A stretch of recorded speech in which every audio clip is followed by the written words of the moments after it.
Hey everyone, this is Daily at Healing Heart Reiki, and today I wanted to speak about 5 ways to heal your stomach and your solar plexus as we jump into this morning's mini masterclass. So, your solar plexus is your chakra. It's often called the third chakra, and it's an energy center that's right there in your belly region. And it is often associated with willpower, kind of how you do in the world, it's like bright golden sunshine energy and how you shine in the world.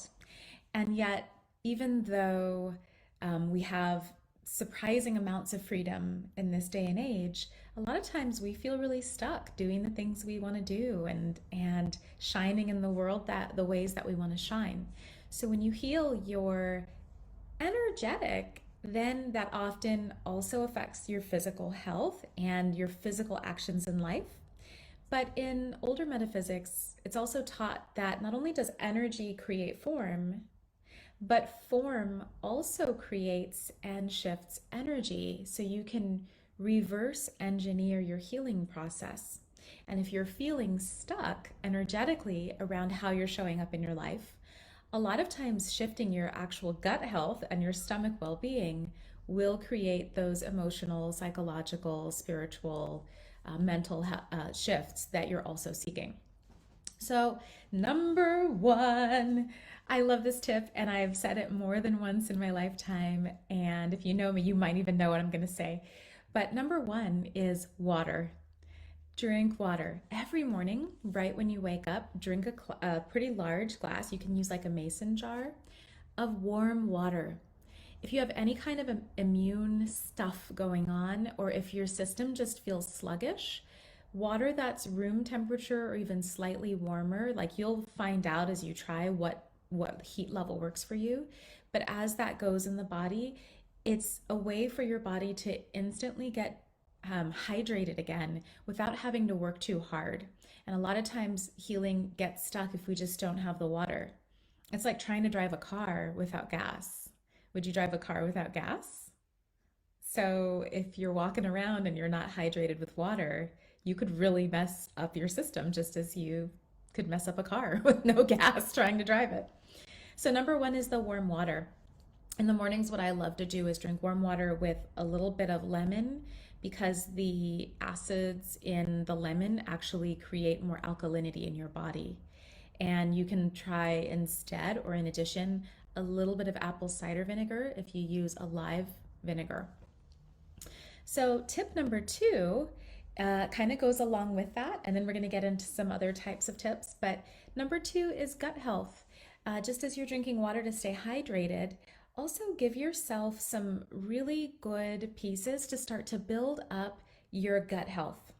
So in your body, your intestines, they look kind of like they're like accordion shaped, you know? There's little ridges that food kind of can get stuck in. There's all of these little ways that your intestinal tract connects into the food that you're digesting. And as it massages and breaks down that food with different natural chemicals that the body releases, um, your body actually learns to create just the right chemical compounds for the type of food that you eat. Which means that if you eat a lot of ice cream, your body's going to get used to breaking down ice cream. And then if you eat broccoli and you never eat broccoli, you're going to have a stomach ache. So, in light of that, you can start to think about your gut health as this huge part of your being and give your gut what it needs to start to regulate and to cleanse and to break down more efficiently. One thing that a lot of people often discover is that they don't quite have the enzymes to break things down. So it can be helpful to eat lots of live enzymes that are healthy and natural for your body. Examples of this can be found in a lot of traditional foods. In Japan, for example, there's miso soup. The miso soup is created of live enzymes from the miso paste. Sauerkraut, live sauerkraut is another example. You can tell if you're getting live by just reading the label. And if it, I think nowadays most labels actually just say it's alive. Like you can see that it's actually been cured versus some stuff put in some dead vinegar and added with flavor added. So sauerkrauts, kimchi, natto, which is like beans that have been fermented. All of those live fermented foods have natural probiotics that help to actually break down the food even better in your belly. You can also purchase over the counter probiotics. Often it's said that the best ones are the ones you find in the refrigerator section. And I've found over time that it almost doesn't matter what brand you get. There's so many millions of bacteria in your belly. You could probably just switch off and get different brands even, and you're just going to start building up that gut health. So that isn't something that you just do. Like, you don't just eat sauerkraut and think it's then okay to eat a bunch of junk. You want to start to introduce your body to different foods that you know are good for you and that you know will help you heal. And even if you don't like them or you're not used to them, just have a little bit. So if you don't really eat green salads or green vegetables, just start introducing a little bit at a time into your meals. And that way your stomach can learn the food and learn how to break down those compounds. And you will feel really, really good as your body gets efficient as you bring in more of those natural and healthy things. That's how you actually create the craving for healthy food. Like, if you've ever seen people and they're just like, they're like, oh my God, I'm just craving an amazing salad. And if you're that person that's like, I never crave salad, well, you develop those cravings by giving your body those pieces to recognize. So begin with your gut health and remember that gut health is really an overall holistic thing. Number three is abdominal massage. So a lot of times we give each other hugs, people love to kiss, kiss, kiss, kiss, but we don't necessarily like touch our stomachs. And in fact, in our society, a lot of people have a lot of sensitivity around their stomach because your stomach, it can feel like a much more personal space. So um, in this region, you've got so many organs that are living inside of the torso, and they're all packed in there and vacuum sealed by, blood and tissue and all of this. And actually, they need to stay fluid. You want your like blood and the fluids in your body to really be moving through all of those organs and all of your systems. And sometimes with our lifestyles where a lot of us tend to work by sitting down all day, we're not as movement oriented, that area can become really stagnant. If you've gained a lot of weight or you have a lot of natural fat around that area and a lot of buffer, those organs can kind of become really cushioned in and sequestered. So you can give yourself abdominal massage in order to stimulate the flow of blood, and it just really stimulates the flow of blood and helps the release of toxins and helps digestion. So there are a lot of ways to do abdominal massage, and this isn't really a class for that. But I will say that if you don't know anything, just start by pressing into your belly area and just noticing how it feels and noticing where you might be tender, noticing, you can even do this now if you'd like, noticing where you tend to hold your muscles tight, where it's harder to soften your abdominal wall to get your fingers in, noticing how deeply you can push and what you can feel. The more you get to know your stomach, you'll be able to actually feel your organs. You'll know what it is that you're touching, and you may even be able to pinpoint exactly where in your system something is not feeling good. But most importantly, that abdominal massage starts to really move energy. If you've never done it before and you have a lot of stagnant energy, you might actually find that you're a little dizzy or lightheaded after you do it for the first time. So remember that with any of that kind of massage, you want to drink water and stay hydrated, and that allows your liver and kidneys to help flush out any toxins or any healthy processes that are stimulated by that action. There are some really beautiful techniques in Mayan abdominal massage, which is a whole system and really beautiful modality therapy developed by a wonderful woman. I'll put her name in the comments. But yeah, there. So you can actually go out and find people who specialize in abdominal massage if you need something deeper. But learn to touch yourself. Learn to just give to your stomach. So that was number 3. And then number 4 is healing. Heal energetically, heal your root and sacral plexus. So the solar plexus and the stomach sit right about there, right? The halfway through your body, a little bit lower, and they're part of what we sometimes talk about as like lower chakras, the lower energy centers in the body that are running through your center line. And they're all of those energy centers in your body are interwoven and interrelated. Think about the way that a clock, if you open the back end of a clock and the little dials, like the gears network together, that is how the energy of the chakras work together.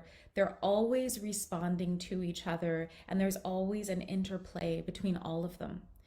So, if you want really strong solar plexus energy and you want to feel like really solid in what you're bringing to the world, and you want to feel really healthy in what's happening in your gut on a physical level, then start to strengthen your root and sacral, which includes your sex, sexuality, your bowels, your anus, all of that. So, think about like the releasing process, even of your bowels. When you do a lot of really deep physical detox, it's usually suggested that you begin first with your colon and your bowels so that you can be sure that whatever you're processing in your stomach and your solar plexus can really fluidly move all the way through your body and release. And this is the same energetically. Like whatever is happening here, you want that to be really supported and held by your base chakras, the root symbolizing stability, family, foundation, bones, and the sacral symbolizing relationships, connection, interconnection, community, creativity, and growth. So if you look at and practice creating a sense of safety in your life, really looking around your life and thinking, where in my life do I not feel safe? When I wake up in the morning, do I feel safe? When I'm going out, are there people that trigger me that I feel really unsafe around? Are there places I go that I find that I'm constantly kind of jumpy or going into fight or flight? Are there bosses or teachers or family members or people that the way that they communicate puts me on edge all the time? And if you look at those pieces and you can identify those pieces, then start to create boundaries around them. You may not just not go to those places, or you may like realize you don't need to, there's other ways to do that work, right? Or you might change how you communicate with certain people to lessen that impact. Those security measures, those boundaries that you set, create much deeper safety for you in the lower chakras, in the root. So that gives you space to feel more excited and to feel a lot safer in stepping out the way that you want to step out in the world. And the same with the sacral plexus, that's all about creativity and creative energy. So sometimes it's really hard to step out in the world and be who you want to be if you haven't fully explored, or even if you haven't started to explore what excites you on a really personal, creative level. So if you look around your life and you just put aside some time, a couple times a week or even once a week, to delve into your creativity, that could be like painting and drawing, it could be journaling, it could just be spending undirected time to go do whatever you want to do. Maybe you want to go shopping or go to the movies, but allowing yourself time to really see what's percolating for you on a creative level, what your soul is calling for you to do, and where your heart and soul are leading you to communicate who you want to be with, what you want to be around. As you nurture these things, that actually gives you the nourishment and the fodder to be able to create on that solar plexus level, to manifest on that solar plexus level. because now you have something that you're gestating between your hips in those lower chakras. So that's number 4. And the last one, number 5, is energy, really just doing Reiki. You can channel pure light energy and actually welcome that light energy into your solar plexus. So that could just look like laying hands on your stomach region or your solar plexus and breathing and envisioning light, light, light, light.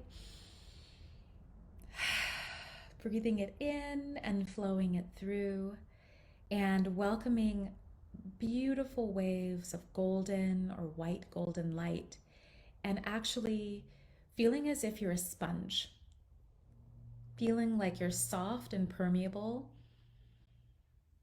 and that as you breathe in, you're breathing in the highest qualities of nourishing light right into your stomach, anywhere in your body where you really need it. And this kind of meditation is something that you can do every day for 5 or 10 minutes as part of your daily practice. Because as you shift into that visionary gear, your mind changes, your brain waves shift. You go from an active alpha or beta state into theta healing state, and the brain waves in your head shift. And as that happens, your nervous system shifts gears and you go into a healing process in your body. It's like a little bit deeper than a meditative state. And when you go into those meditative states and those brainwave shifts happen, your body actually starts to repair. The chemicals that your body is pumping out shift. All of those fine balances that we don't really think about start to realign. And that means that your stomach, which is already doing all this chemical work, trying to digest food and trying to digest the outgouts of stress, as you drop into that healing state, all of those chemicals shift as well. And your stomach is able to more efficiently do its work, process, because it has the right chemicals buoying the system and there's not this excess load. So on a very practical level, the energy healing can create really beautiful physical outcomes. So that's it. I can see that like it's actually the message isn't showing me comments today. I can see there's something happening, but I don't know if there's actually comments. So I just wanted to share some of these pieces. If you do have comments, feel free to post them or post your questions inside of the Facebook group, the Reiki Healing and Manifesting Facebook group directly, and have some conversation about this and what you've noticed about your solar plexus and your gut health. I think we all have a lot of wisdom, and this is the age where we need to share it together in order to grow. You know, today I've shared 5 simple things that you can do in order to strengthen your solar plexus and your stomach. And I'm sure that you probably have some tips too if you think into it. So feel free to share your wisdom. And I'm wishing you many, many, many blessings today.